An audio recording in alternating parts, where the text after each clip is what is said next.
Une commission nationale d'organisation et de coordination des élections verra le jour. Cette initiative marque un tournant dans la gestion des élections au Gabon. Dans le passé, des organes principaux ont assuré cette responsabilité.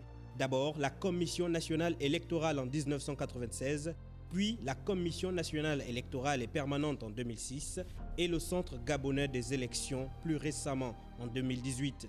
Au sorti des accords de Paris, la CNE a été créée et tout de suite dirigée par Gilbert Ngoulakia, qui avait essentiellement la charge des élections en amont et en aval. Alors qu'on sort des accords d'Arambo, la CENAP intervient avec René Abogué-Ella. Une situation clé mais controversée. Bien qu'elle impliquait des représentants de divers partis politiques, ces décisions étaient souvent critiquées pour leur manque d'indépendance, alimentant la méfiance autour des résultats électoraux. Le CGE va être mis en place en 2018 après le dialogue politique d'Angondje. Moïse Bibalou prend les commandes et il sera succédé de Michel Stéphane Bonda en 2023. L'institution visait à corriger ces dysfonctionnements, mais toutefois, des critiques similaires à celles adressées à la CENAP ont persisté, notamment en raison de soupçons d'ingérence politique et de dysfonctionnement organisationnel.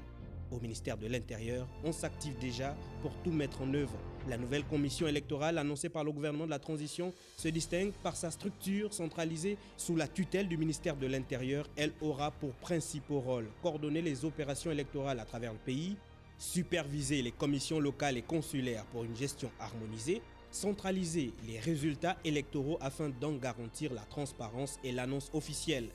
Si ce modèle peut sembler prometteur en termes d'efficacité et de cohérence, des interrogations demeurent sur son indépendance, étant donné sa subordination directe au ministère de l'Intérieur. Pour de nombreux observateurs, l'enjeu principal sera de garantir que cette centralisation ne se traduise pas en une mainmise du pouvoir exécutif sur le processus électoral. Il sera essentiel que des garanties claires soient mises en place pour protéger l'équité des élections et la confiance des citoyens.